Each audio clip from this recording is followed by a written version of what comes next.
Hello there. Hello, everyone, and welcome to Jedi Knights, the official Star Wars podcast of Joy Clicks. I'm your host, Christian Buckley, joined by my Chewie, Mike Connors, for episode 42. 42, episode 42, Through the HoloNet. I feel like we've done probably half of these episodes in person, and now half of these episodes like this. Yeah, because you have to remember, listeners, if you're new to the show, we did a couple weeks of doubling up because we had quite a fall for Star Wars. We had Mando, Season 1, Fallen Order, and the lead up to Rise of Skywalker. So once Mando dropped, we were doing, same day, we were doing Mando episode reviews into a full episode, 2 episodes a week. So it was quite the grind. It was. And I wonder if you consolidate it into the actual recording days. I bet we've done more digital at this point. Yeah, probably. I mean, I don't know actually. Now that you made that point, I forgot that we used to do 2 episodes in one recording day. It all just kind of felt like one to me. Yeah. But yeah, I don't know. I'm proud of how far we've come, Christian. Every time we take one step further into this new dawn together. Absolutely. Hand in hand. And before we continue, I'd like to apologize. Last week there was an audio issue on my end. It was a little poppy once in a while, but it should be all fixed now.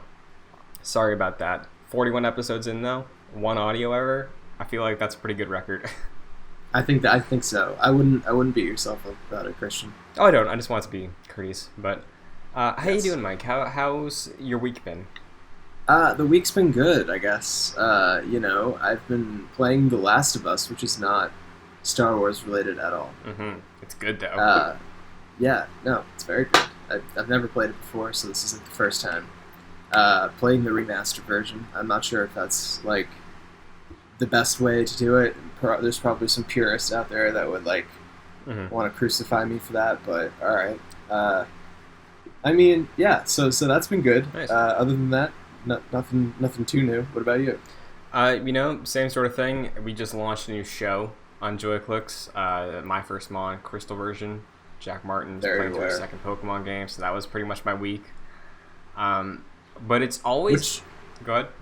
Which game are you guys playing? So we're playing Pokemon Crystal, which is the second generation of Pokemon games. So okay, cool.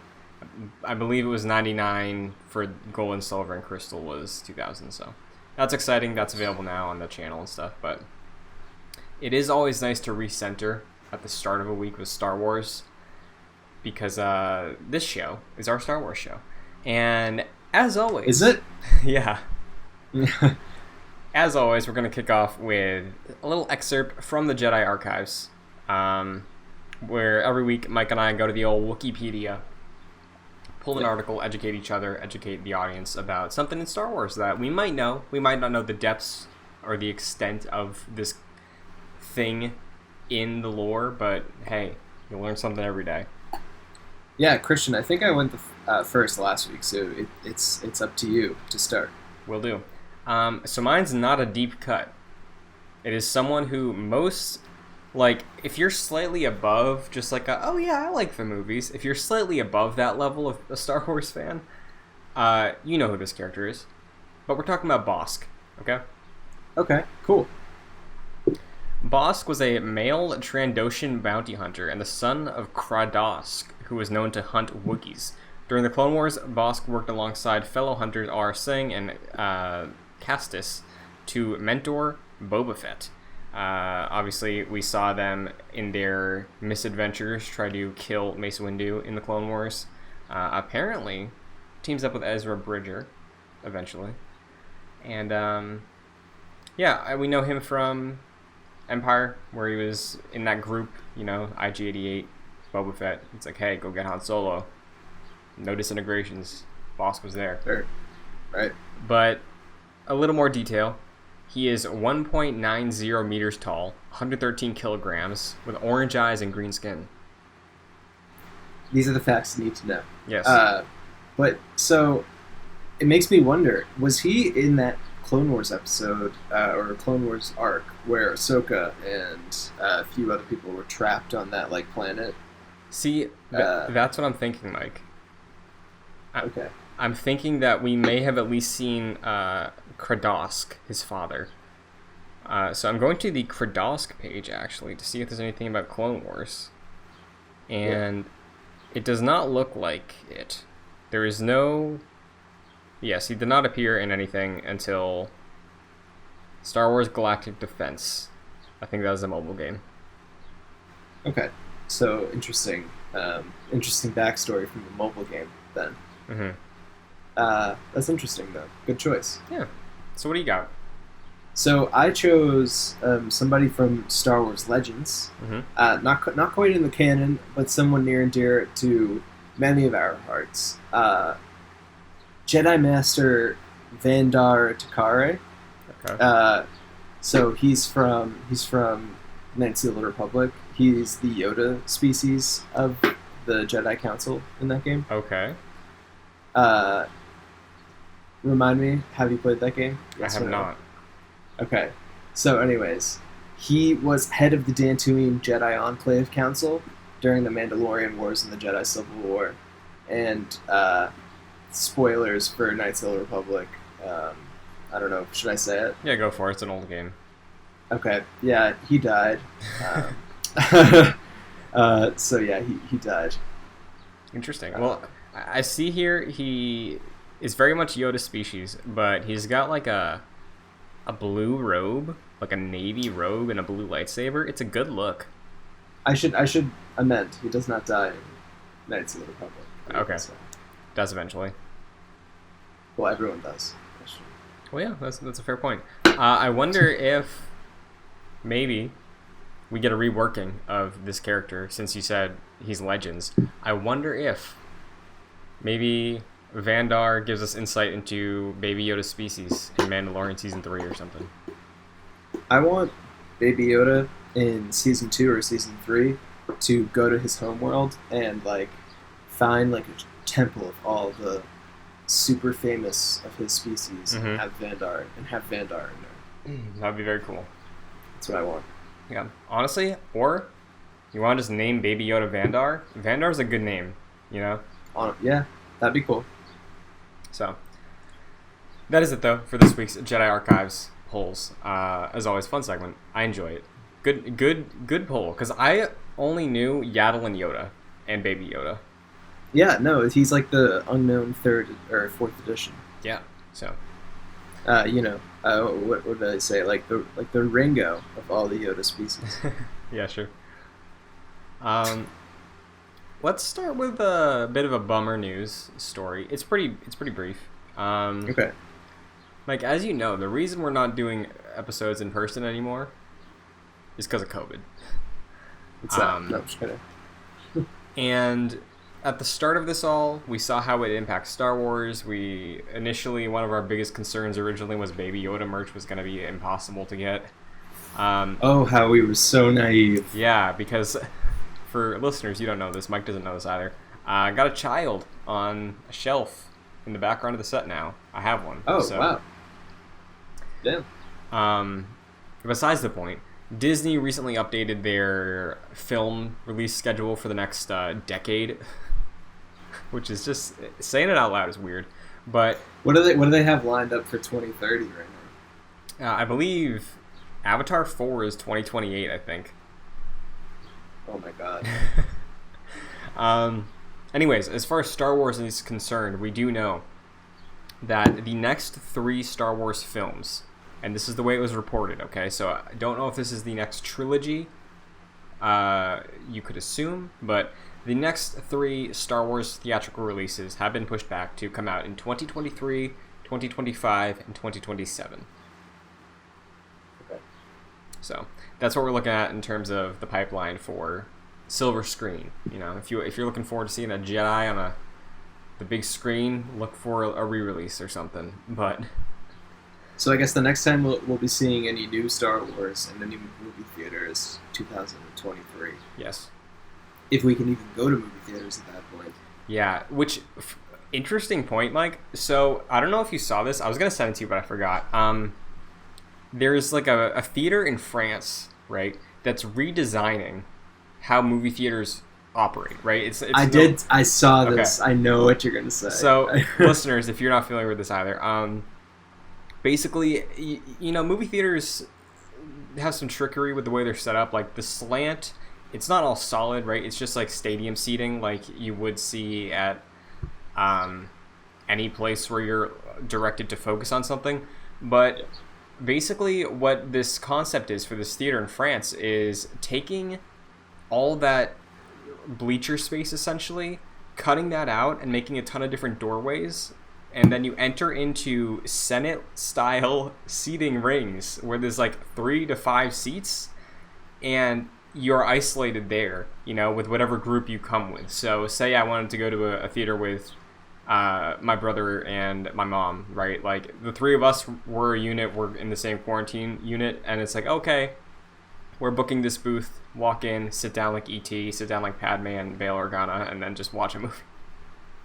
They really like have a striking resemblance to the Senate chairs too. Yeah. Like they're extremely like circular and everything, so good on them. Yeah. I don't know if that was intentional or it was just like a very, very funny coincidence. Yeah, I mean, I would like to think it's someone who's a Star Wars fan and was like, hey, that would work. And then they brought it up at a meeting like, hey, guys, I have this great idea.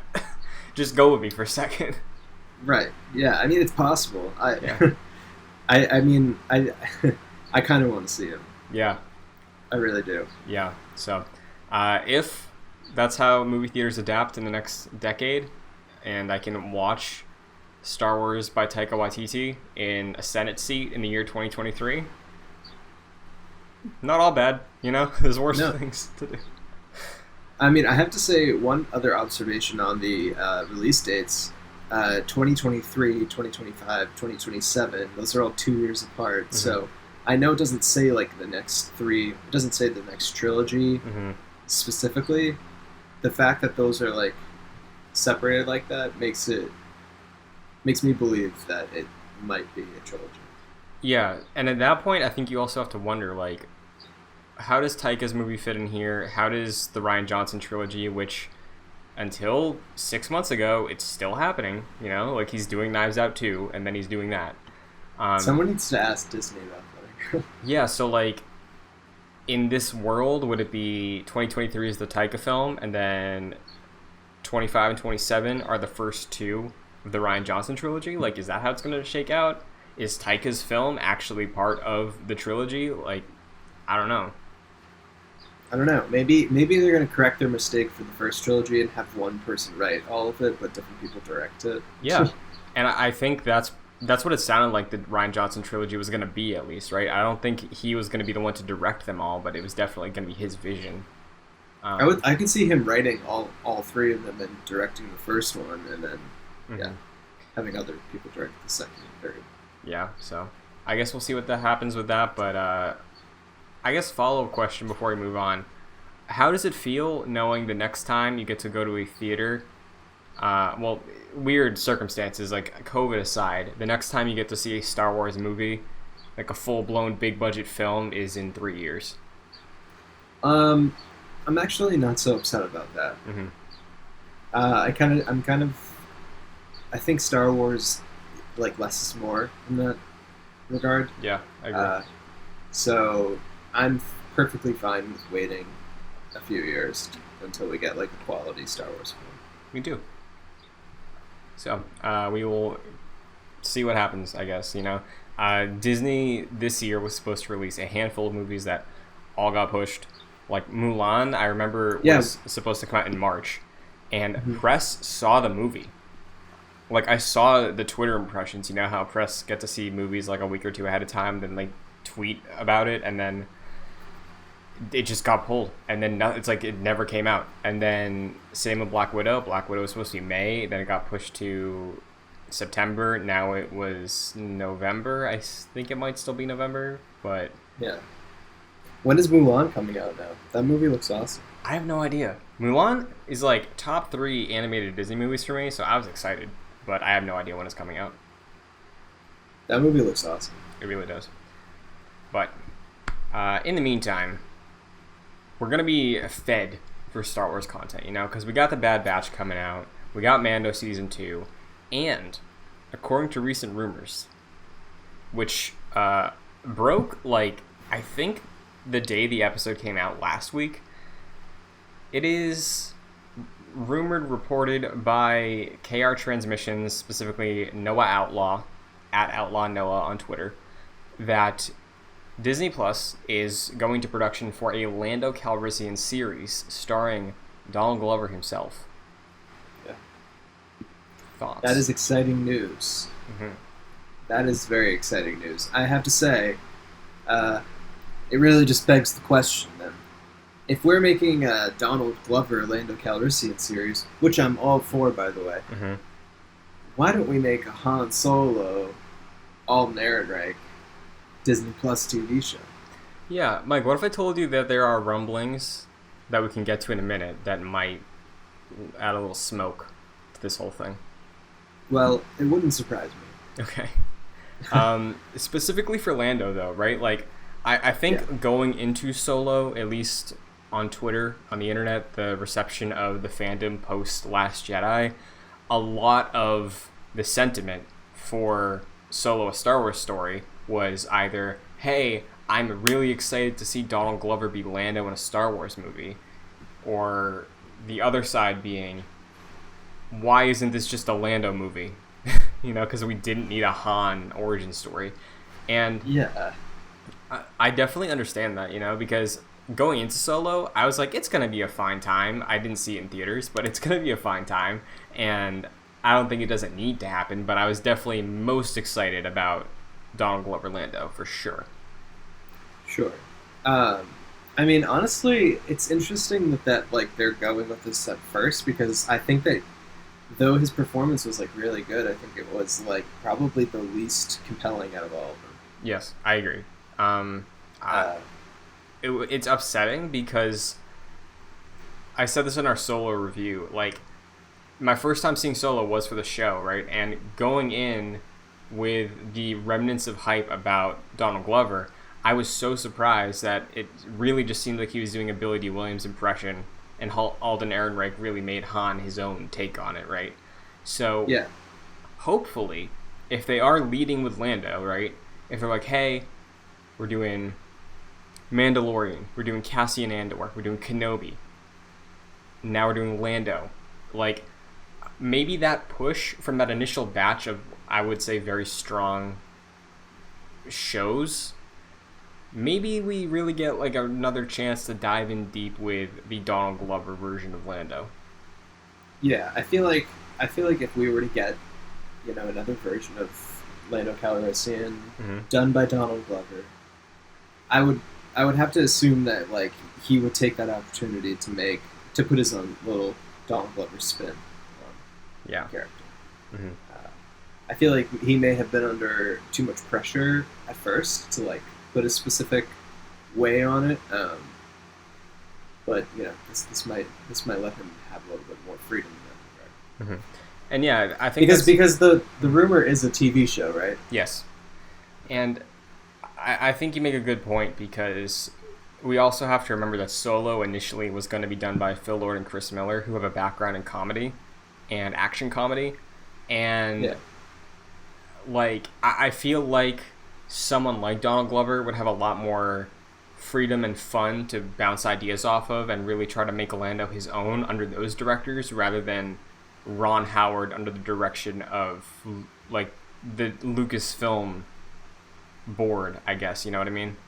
Right. So maybe with all the reshoots, is what I'm saying. He had to tone it down, maybe. I don't know. Yeah, it's possible. I think the type of Lando Calrissian that I would want to see from this TV show is one that's a little bit more fun. Yeah. Right? Has a little bit more of a goofy tone. Maybe it is a little bit more raunchy. I would be down with that. Sure. Why not? Yeah. Do you think L3 would have to be in this? I think it just depends on when it's taking place, right? Is it gonna take place before Solo, after Solo? between 4 and 5. Like, I don't know. But via Star Wars Unity, Mike, we have more Solo news. Rumors, I should say. Yes. So Star Wars Unity is reporting that Disney Plus is essentially going to create a, go with me here, Yeah. not named this, but a SOLOverse. So, Okay. a through line of content, if you will, surrounding the Solo cast and storyline. And I have a quote. So, from Star Wars Unity, with Disney Plus being the future of Star Wars for now, and the movies being reserved for something else, the idea of a spin-off like Solo, likely involving crime syndicates such as the Crimson Dawn and Black Sun, has evolved into a true continuation of where the story left off at the end of the 2018 film. That does mean the same cast who are expected to return. The same cast is expected to return. It sounds like Solo will set up a future Lando series. Recently, there have been rumors flying around the internet of some kind of Darth Maul series on Disney Plus. But it sounds like those rumors are referring to this Solo continuation that's expected to feature Maul. And the article goes on to bring up the fact that maybe it's a bit questionable if Ray Park would return after recent events. But Sam Witwer did a killer job elevating that character. So if he got to play him in live action, that'd be dope. Yeah, for sure. I don't think that you would actually have to. You couldn't have Soloverse as it were, without like Maul and stuff like that. It's pretty important, I think, Maul and Kira specifically, because I did see on Twitter at least rumors that it's like, hey, Maul and Kira show gonna be coming to Disney Plus, which again is a kind of a weird thing because it doesn't seem like so far they've really gone in on, hey, this is a show about a villain. It's always been right.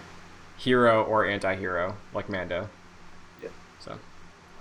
I mean, I think I like the idea of like a solo verse. I think that whole cast of characters, there's a lot. That was a lot of interesting stuff that was set up in that movie. Yeah. That has not been explored yet. And I think Disney Plus would be a great place to do it. Yeah, we do have one more piece of information from Star Wars Unity.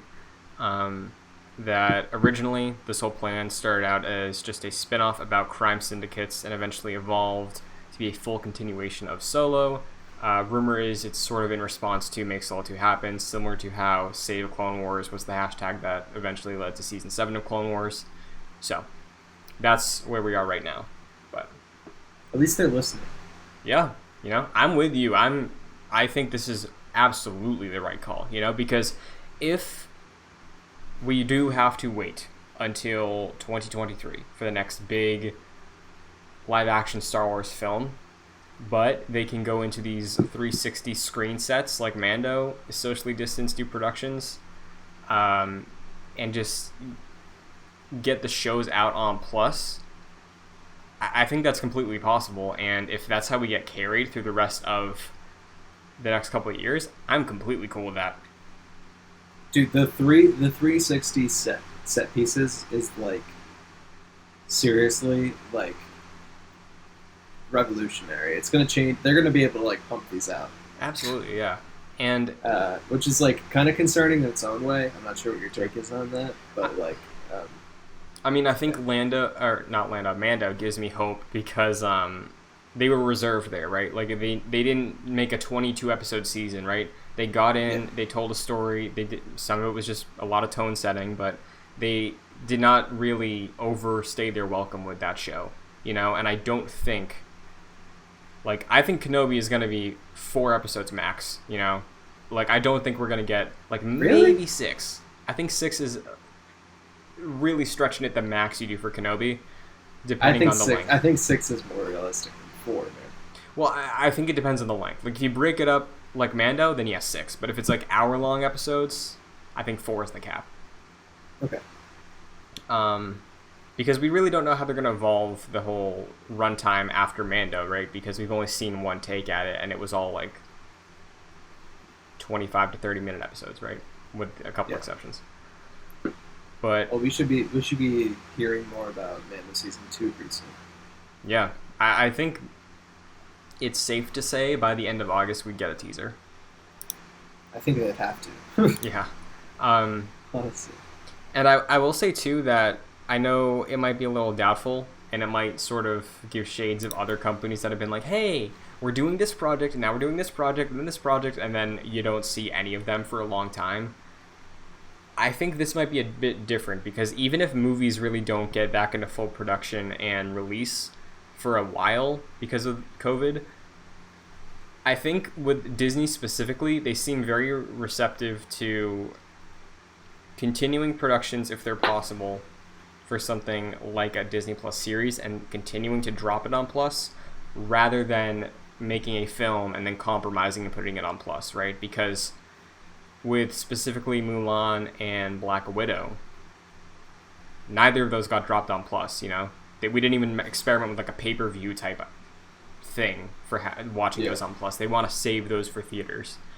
Well, I mean, that was something that was all conceived, done, and like finished pre-COVID, you know? Yeah. Like, so for those sorts of things, I feel like they have to put it through a theatrical release because like otherwise it would just mess up like all of the calculations that they probably did, you know? Yeah. Like, how much money they're going to get from it, and how much profit they're going to make. On the Marvel side, at least, delaying Black Widow has had a pretty huge effect on Phase 4, which is the next Marvel phase, right, for the universe. Like, they've been pushing everything back. Like, there was supposed to be a Disney Plus show that was going to come out in, like, August, I think, for Marvel. I don't think that's happening anymore. Eternals got pushed out. Thor... It was supposed to come out this August? Yeah, it was Falcon and Winter Soldier. I think that was either August or September. Wow. Yeah. Has there been any news about that? They went back to shooting, I think, in July. They took a month off or so, I think. Wow. But, like, Black Widow was supposed to come out before that, you know, and the way they do the Marvel Universe, it's like there's always something in the previous thing to bolster the story of the next one. So that got pushed back significantly, right? And on the Star Wars side, I don't think it'll have that big of an impact because if we stay on the underworld through Plus, the Jedi, the grand storytelling is probably saved for the films, right? And those don't really have much of an impact. No, yeah, you're probably right. And honestly, we're also like in this weird limbo anyway that we don't have with Marvel films, in the sense that like there's not really much upcoming in terms of like Star Wars content, right? Versus Marvel content. There definitely is. Yeah, even narratively, right? Like we don't know what's next for Star Wars. Yeah, we have no idea, which is like really exciting. It is, yeah, definitely. But yeah. But speaking of Lando, all this Disney Plus talk, we did learn. We always have some Mando news. The Mandalorian has been nominated for 15 Emmys this year. Do we know, like, among them are any of them? Do we know that? I can check the list, but I would assume some of them are visual. But are you surprised at all? Like, obviously, I think it's a lot. You know, 15 is nothing to sneeze at, but no, definitely not. And they're bound to win some of them at least. Yeah. Yeah, no. So I mean, they're nominated for Outstanding Drama Series. Okay. Outstanding Children's Program. Oh, that's the Star Wars Resistance. Never mind. Voiceover Performance, Guest Actor in a Drama Series for Giancarlo Esposito. Nice. I'm assuming some visual stuff too. Outstanding Production, Costume, Cinematography, Makeup, Music Composition, Sound Editing, Visual Effects. Yeah, very cool. Well deserved, because like we were saying, that 360 set design, that's going to be hugely influential, I think. And as far as like really scaling down the live action weight that Star Wars has to TV, I think they did a great job at that. Oh yeah, for sure. Yeah, no, I like I said, I think that 360 set thing is actually super influential. Definitely, yeah, and I know Marvel started I think, before they realized how how easy and streamlined that could be. But I would not be surprised if future Marvel shows adapt that, and maybe they already do. You know, they had to delay shooting. Maybe they tried to swap things over. So who knows? But shout out to Mandalorian. Yeah. There was one other thing that has been popping up recently. Some YouTubers are able to be playing Squadrons right now. Mike tipped me off to one YouTuber that gave a good breakdown of some gameplay, got to skim through some of it, and much like the EA Play gameplay, looks gorgeous. I'm so surprised that they're able to make a prettier game than Battlefront 2. Yeah, no, it definitely looks very, very, very clean. The first person, like, cockpit view looks much better than Battlefront 2. Oh, yeah. It looks way different, and I guess it'd have to be, because, like, that's basically the crux of the entire game. Definitely. Like, in Battlefront 2, it's just so disorienting, I think. Like, it's hard to have spatial awareness when you're first person in an X-Wing in Battlefront, but here, it's like, you really get a good sense, you know? And I think VR is probably just going to help that. But yeah, most definitely. I mean, it just looks really good, and I kind of like how involved it is, honestly, in terms of like all of the different things that are inside the cockpit while you're flying. Yeah. The YouTuber that I watch, he said that there's a pretty big skill curve with it. Oh, I bet. Which I don't doubt. Yeah, and it makes sense again because they say they want us to play the story first before we get into the multiplayer. So, because of that curve, really, it does make sense that was the choice they decided to go with. Indeed. So. Yeah, it looks good though. Yeah, I'm excited. Coming up, we're almost in August now. October, not too far away. It's early October too, so. Not so far away at all. No. We're almost there. But further out, we're getting another Star Wars VR experience from the same team that did Vader Immortal. We talked about it on the show a couple weeks ago when it was announced, but ILM Lab is working on Tales from Galaxy's Edge, a story that is going to be told through VR about the Black Spire Outpost, its characters. Again, Galaxy's Edge, the theme park, it has its own narrative to it. It has its own place in the timeline, so we're going to flesh that out a little more. Yeah. I have some information pulled from StarWars.com about the updates that were posted as of this recording today. If you'd like a few little tidbits. Yeah, for sure. All right. So they released a featurette, right, with a little concept art, some character designs, stuff like that. Actor and comedian Bobby Moynihan from SNL, big Star Wars fan, is going to be in the game, going to star in the game as Cecil Slack, a bartender with a penchant for storytelling who is central to the story of the game. Quoting Bobby Moynihan, he said, "He's a little kooky. Maybe being alone and not having a lot of customers has affected him." Okay. So that's how you get into a Star Wars game. You just got to be on SNL. Yeah. So now we know our path. Yeah. I wonder when Star Wars is going to add a podcaster into the lore. Because, I mean, I don't know. Maybe I guess they already have with Sam Witwer. I guess, but I mean like a character, because like we have the two-headed noodle guys that are like the shoutcasters for the pod racing, so that's like they took NASCAR and took over that. What else do we do? Performers, singers, obviously, Max Rebo. So podcasting. I mean, yeah, is this just a plea from you, Christian, to Lucasfilm to include us in one of the new movies? Yes. Please, I would be happy to do that, Like, I feel like in season 1 of Rebels we got a hint of this, where it was like the stories the Empire doesn't want to tell you that led to the Luminara thing. Right. That was more of like a radio show. I'm talking podcast. So just think about that, but like portable radios in the Star Wars universe on your comm mic. You know? Yeah. Download the new app. Rate Yeah. it 5 stars. Disney, I have ideas. Reach out, please.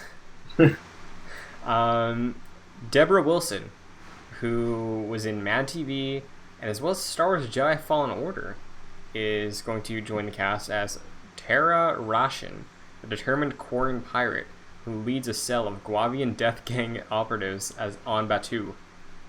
Nice. Guavian Death Gang. So is Balatik going to be there? I don't know, but we do know this takes place between 8 and 9. At least that's where the Black Spire Galaxy's Edge that exists in the theme parks takes place. Yo, Balatik might be in this game, man. That'd be cool. I would go nuts. I would buy VR. I would buy VR for that. Hey, well, you know, I'm sure that you are part of the audience. They want to buy a VR headset for this game. Yeah, they were like, we're gonna include Balatik in this game just for money. Yeah, I'm sure there's people like you though. I'm sure they're like, No, hey, you know what? We gotta pull this specific character, then we're gonna sell at least 400 headsets. Mm-hmm. So, as far as what you're doing in the game, what your player perspective is going to be, in Tales from the Galaxy's Edge, you play a droid repair technician who crash lands on Batuu after a pirate attack. In typical Star Wars fashion, you'll quickly get swept up into a grand adventure on the outskirts of Black Spire Outpost. Quote, matching the look and feel of Galaxy's Edge is our main goal, says Steve Hendricks, visual director, noting that the creative team has worked with artists and assets from the Millennium Falcon Smuggler's Run attraction to ensure authenticity. In addition, the experience promises Star Wars immersion. You'll be able to listen to a jukebox, play space darts, go into the wilds of Batuu, explore the bars, hang out with porgs. So yeah. Interesting. Cool. That's cool that they like shared assets with the game developers. Yeah. I guess like it doesn't surprise me at all, but like that's cool that they're like making sure that the detail is still there. Yeah, definitely. I think that's a good selling point. You know, you have all these branches of ILM and Lucasfilm working on different projects that, since Galaxy's Edge is a place you can actually visit in real life, you know. Yeah. It works both ways, I guess. So it's like if you've been to Galaxy's Edge and then you put the headset on, it's like, hey, that's exactly how it looks. Or if you play the VR game first and then you go to Galaxy's Edge, it's like, oh, hey, I know where this button is, like that kind of thing. Right. It's a great it's idea. gonna look like almost exactly the same. Mm-hmm. Yeah. Yeah, it's very cool. Super cool. Personal note. You gonna get it? I think so. Whenever it comes to PSVR, right? But I'm still waiting on Vader Immortal. You gotta review it. Hey, I will. But I'm still waiting on Vader Immortal, man. Don't know when that's coming. True. One of these days. Yeah, maybe that got messed up because of COVID. I don't know, but who knows? Regardless, Star Wars VR is something I love, and it makes the headset worth it. So, yeah. Finally, though, all right, for this week, Mike, on Twitter, Star Wars Stuff at Star Wars Stuff, spelt Star Wars TUFF. They were doing a Star Wars Oscars because they were bored, and I saw it. I clicked on it. I was like, you know what? This is good conversation pieces. So by the time you're listening to this or watching this, their results are posted, but we're still going to run through. The results are posted while we're doing this. Yes. So I haven't looked at the results. I haven't either. But we're going to run through some of these categories and do some of our picks. Sure. The categories they've listed are Best Film, Best TV Show / Series, Best Director, Best Cinematography, Best Performance, Best Actor, Best Actress, Best Scene, Best Jedi, Best Lightsaber Duel, Best Romance, Best Droid, Best Planet, Best Friendship, Best Score. Now, we're not going to run through all of these. We're just going to do something. Gonna have a good time. Okay. Nice. Let's do it. And Mike, would you like to agree on like the Jedi Knight's choice for each category? Yeah, you want to come up with like one consensus choice. Yes. Okay. Let's do it. All right, let's start with best film. Sure. I think that's an easy one. Well. I mean, best film, we both have the same number one last time I checked. Empire, right? Yeah, Empire. Okay. Yeah, that's an easy one, though. Okay, so bang, let's knock that out. I'll highlight this. Where is it? Empire Strikes Back. There we go. Okay. Best TV show / series. The nominees are Star Wars The Clone Wars, Star Wars Rebels, Star Wars Resistance, Star Wars Forces of Destiny, the 2003 Clone Wars, shout out, and The Mandalorian. Wow. Where does your head go initially? My head initially goes to The Clone Wars. Yeah, I think it is between The Clone Wars or The Mandalorian, but I would give it to Clone Wars because they definitely... One, it's a bigger achievement. They've done more episodes. There's more of a story there. As impressive as Mando is. It's had more time to mature, I think. Yeah. So, we can both agree easily on that one, I think. Yeah. Star Wars The Clone Wars, congratulations. Best Director. We got George Lucas, Irvin Kershner, Richard Marquand, J.J. Abrams, Gareth Edwards, Rian Johnson, Ron Howard, or other. Other. So, yeah, I don't know. So, let me give you my case. I think, in terms of direction, I don't think it's George Lucas, because I don't think he's a good director. No, I don't think so. As much as I love the man, I don't think his directorial skills match up to some of these other people. No. And if we're looking at it in terms of the film they produced, I think that for me it would come down between Irvin Kershner for Empire Strikes Back or Rian Johnson for The Last Jedi. I would say Irvin Kershner or Gareth Edwards. Gareth Edwards being Rogue One. Yeah. I take that back because there was a lot of issues with the reshoots and everything, and I don't know how much of that was him. Yeah. So I'm gonna say just Irvin Kershner as much. Okay. So since we agree on that, I will go with Irvin Kershner as much as I love The Last Jedi and Rian Johnson. It's good. He did a good job directing that film. I'll give him that. Yeah. I think Kershner did a better job. Sure. I think that's a fair statement because you also have to take into consideration like expectations, right? Like following up Star Wars and taking it in that vastly different direction, I think is a bigger accomplishment than following up The Force Awakens and again going a vastly different direction. But you also have like the history of the franchise behind it, where Empire was the second go. Even though Kershner kind of like created it. Yeah, even though he didn't write it, like he still was influential for that movie being the way it is. Yeah, I think he helped write it too. He might have. I know it was Lawrence Kasdan. That was the first one he did for sure. But I don't know if it was Kasdan and Lucas or if it was Kasdan and Kershner. I'm not sure. No, it was Kasdan. Never mind. Okay. Best cinematography. Now, again, I will throw The Last Jedi into the ring here. Well, I don't know. I really don't know. Because I do think The Empire Strikes Back has great cinematography. Yes, I think in comparison to A New Hope and Empire is like you crank a slider up to 11. You put the PC settings on max, right? Like that's what Empire is compared to the first one. So I do think it's more noticeable there. But in the sequel trilogy, like we have 7 looks fine, 8 looks beautiful. Every frame of that film I think is gorgeous, and then 9 you lower it a little bit again in terms of how it looks to like look at the artistry of setting up a frame. I would you know what, I do think The Last Jedi is one of the best looking Star Wars films out there. So I'm gonna have to agree with you. Let's like, give it to The Last Jedi. and like the way they use colors and like framing of characters and the way, even a simple thing, but I do think that force timing in a spatial awareness way, I feel like it's a little snappier in 8 than it is in 9, and I do think that is because of the camera work, personally, but...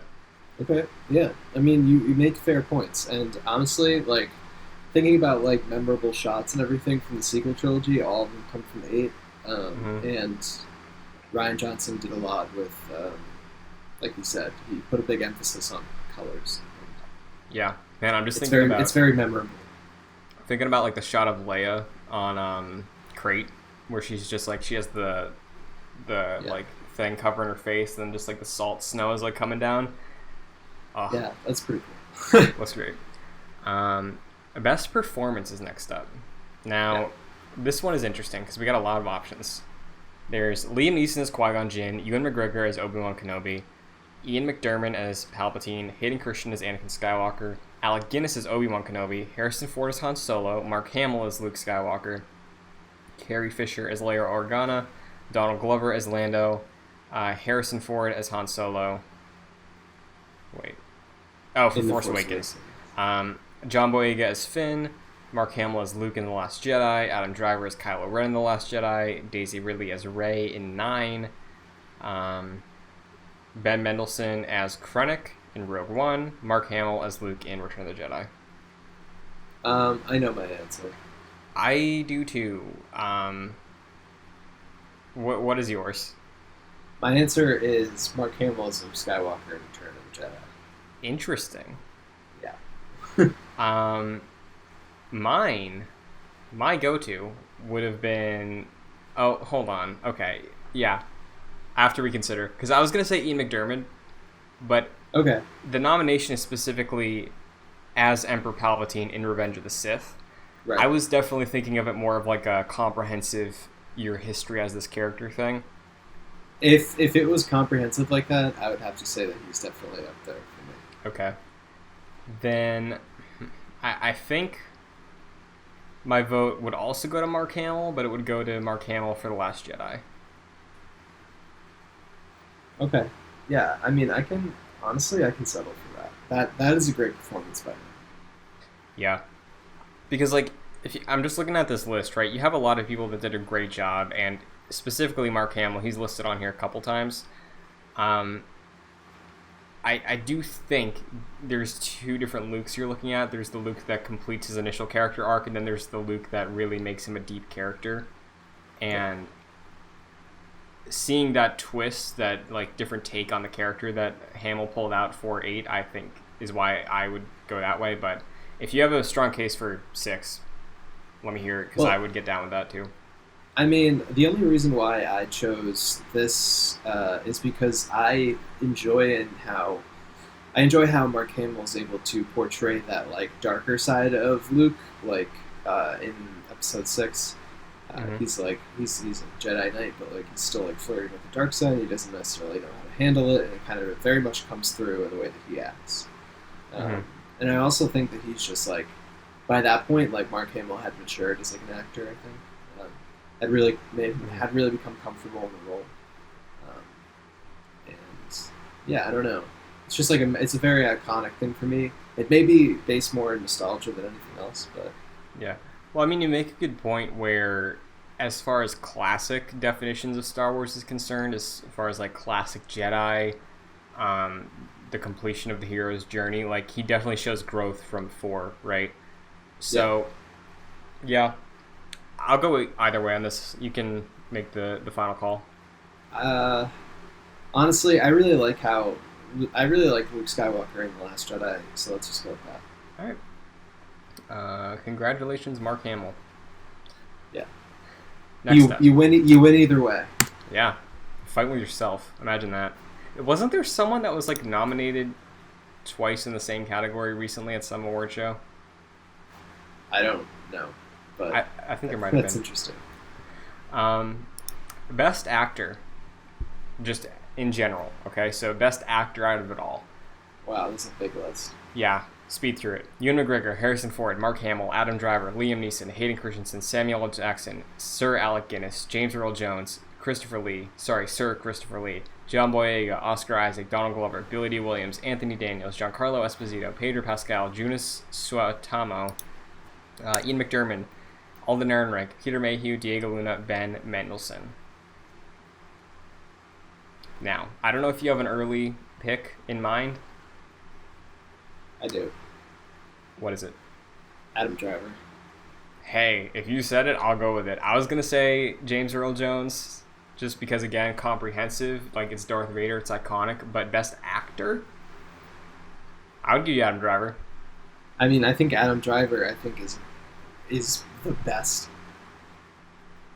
Honestly, I think he's the best actor out of all Yeah, I think I would agree with you. I think I don't know if this is what the category is going for. You know, it's probably like within the context of the performances they gave in these movies. But I do think, out of the whole list, I do think Adam Driver is the best actor. Well, even so, my vote isn't necessarily based on the fact that like I think Adam Driver is the best actor out of this list, which is true. I do think that, but I also do really enjoy like Kylo Ren as a character. I think he gave a lot of depth to him, and yeah, for sure, like a highlight of the sequel trilogy for me. Yeah, really a highlight of Star Wars. Period. Yeah, it's a stacked category, right? As much as we love like Hayden Christensen and Ewan McGregor, dude, you can't vote Hayden Christensen best actor. Like, I'm sorry, you as much as I love Anakin too, you just can't do it. So, yeah, we can go with Adam Driver. I agree. Best actress. We got Carrie Fisher, Daisy Ridley, Natalie Portman, Felicity Jones, Laura Dern, Kelly Marie Tran, Lupita Nyong'o, Gwendolyn Christie, Kerry Russell, Billy Lord, Ashley Eckstein, Naomi Aki, Gina Carano, Amelia Clark, and Erin Kellyman. Again, do you have a front runner? Do you? I would say, again, comprehensive, Ashley Eckstein, because of Ahsoka. Yeah.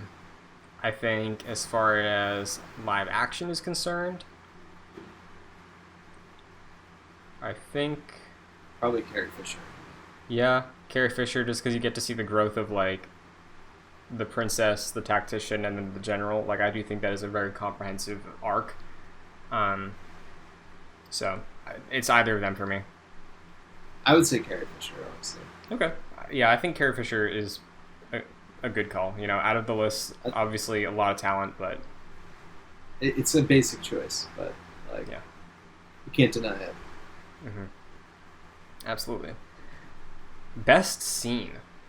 This is a list, okay? So it's interesting because you already are getting very specific with what you think is a good scene and then limiting it to like 10 entries, but yeah. What if this list doesn't include the scene that I think is the best scene? Hey, we'll get there. I don't know what's on this list yet. I haven't screened any of these. I'm Your Father from Empire Strikes Back. Darth Vader's ruthless massacre from Rogue One. Okay. Anakin versus Obi-Wan in Revenge of the Sith. Duel of the Fates in The Phantom Menace. Rey and Kylo Ren versus the Praetorian Guards in the Throne Room from The Last Jedi. Vader's First Breath from Revenge of the Sith. Binary Sunset in A New Hope.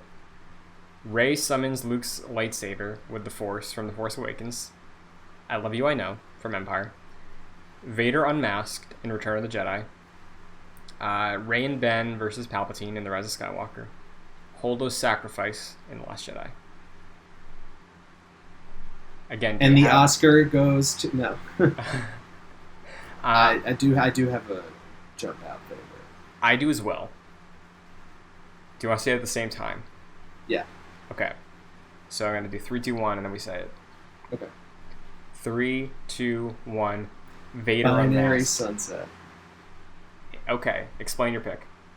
I just like the Binary Sunset thing because it's, to me, it encapsulates Star Wars in a very short period of time with the swelling of the music and the hopeful looking out at the suns and the Luke and the desert planet. It's cool. I like it.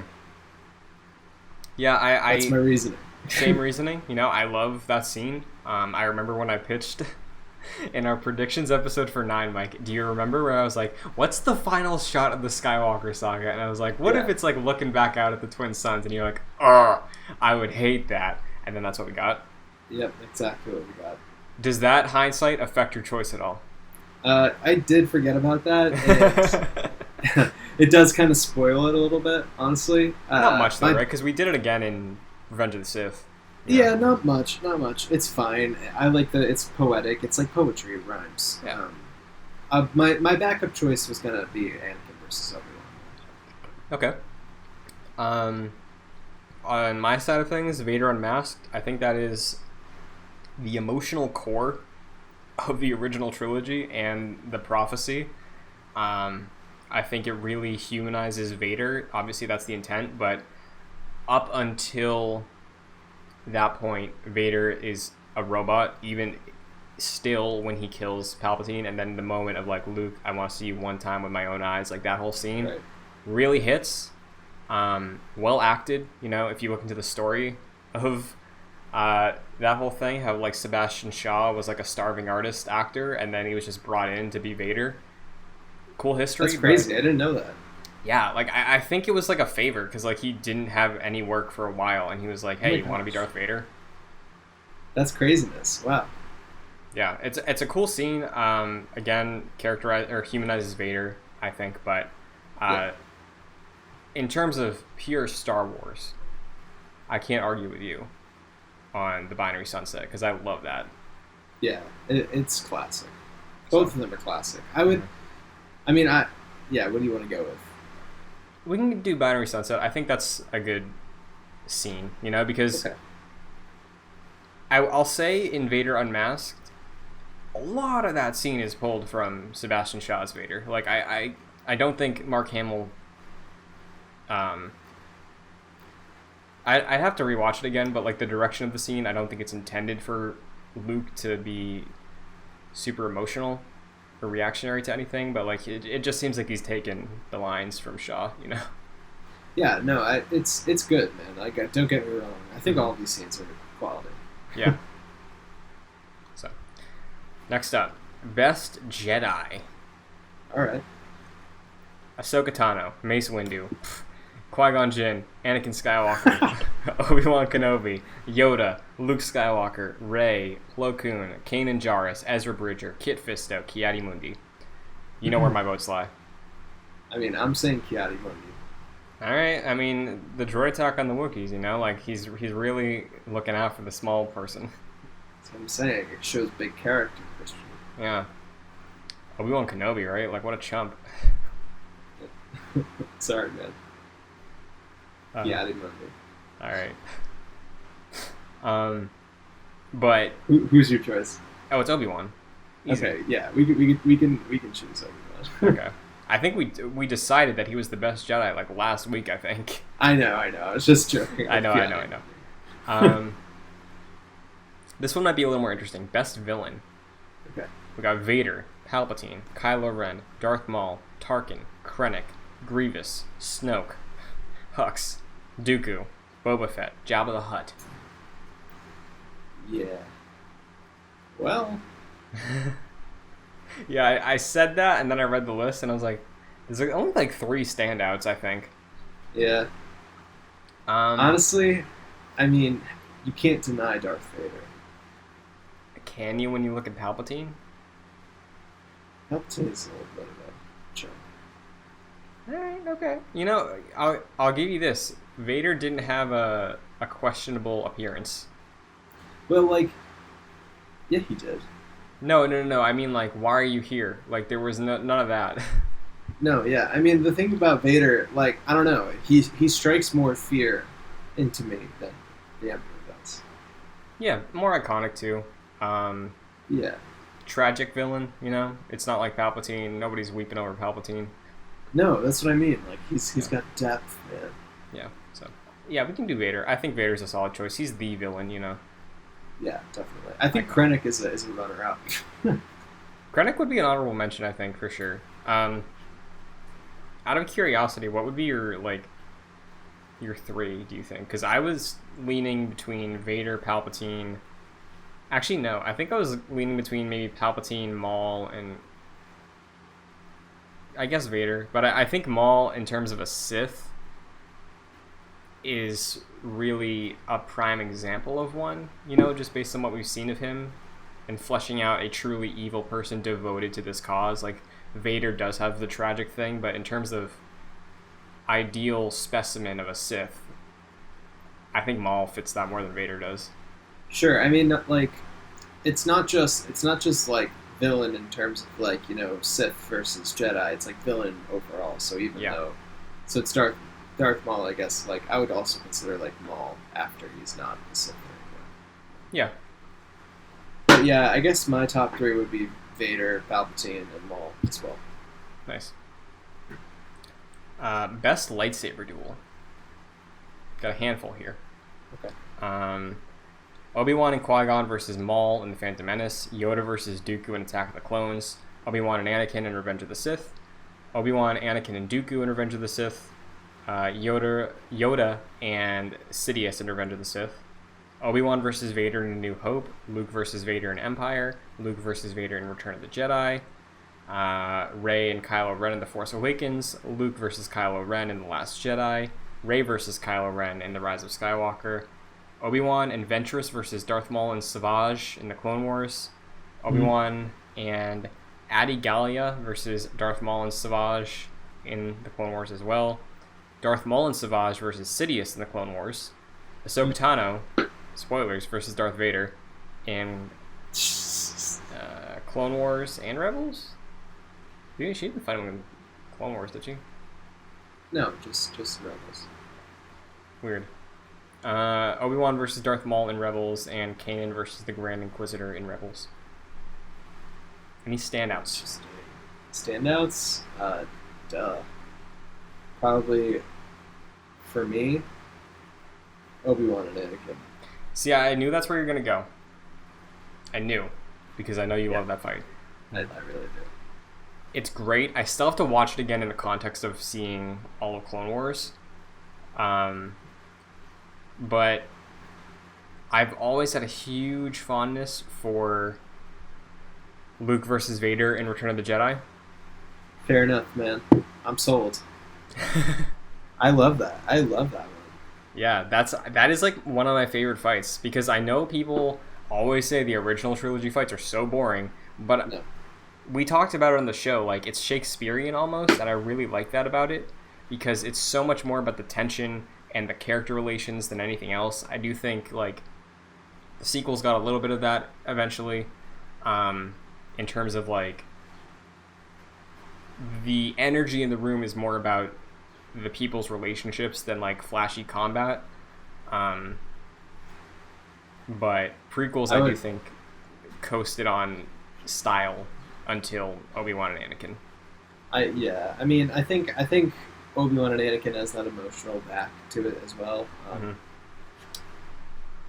But yeah, I would say I'd have to agree with you. We should just go with Luke and Vader. Dope. Should we skip best romance and best droid? Sure. Shout out to, I guess, Han and Leia, and then shout out to R2 for me. Literally same. Do you want to skip best planet, or you want to do best planet? Whatever you want. I mean, I'm kind of curious where you lie on this. So for best planet, we got Endor, Naboo, Coruscant, Bespin, Tatooine, Kashyyyk, Scarif, Kamino, Dagobah, Jakku, Hoth, Geonosis, Mustafar, and Takodana. Yeah. Mine is Bespin. Bespin's a good pick. I think I might lean towards Kamino. Interesting. Well, I mean, I've talked to you about this before. My biggest plus in any space thing, specifically Star Wars, is rain in space. Rain in Star Wars. I love it. Yeah, so just the whole planet devoted to the raininess. Yeah, rain, ocean water. It's great. I would have to say that's a good one. I would maybe say Naboo, actually. Naboo could be a cool one, too. A lot happens there. A lot happens there, for sure. Very important. It's really pretty. Yeah, think about episode 2, like with all the lake house and stuff. Like, looks good. It does. I'm down to vote Naboo. You want to do Naboo? Yeah, sure. They got good architecture. Yeah, let's do Naboo. All right. We got 2 categories left. Is best friendship. Before I even read through the list, do you have a standout? Just looking at it. Yeah. Like it's Han and Chewie, right? Yeah, I'm sure. Like, I think you would give a close, respectful nod to R2 and 3PO. Or Ahsoka and Rex. That as well. I still haven't seen them like be in a squad yet outside True. of season 7, but True. Han and Chewie, you can't go wrong.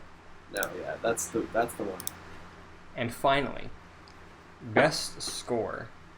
Inaccurate title because these aren't scores; these are pieces from the scores. Yes. We got Across the Stars, the love theme from Attack of the Clones, the main title from A New Hope, the Imperial March, Duel of the Fates, Binary Sunset, Rey's theme, Battle of Heroes, aka Obi-Wan versus Anakin, Anakin's Betrayal, Yoda's theme, Leia's theme, the Asteroid Field from Empire, the Jedi Steps from The Force Awakens, the Spark from The Lost Jedi, and the Emperor's theme from Return of the Jedi. There's a lot of good stuff here. Yeah, I would say none of these.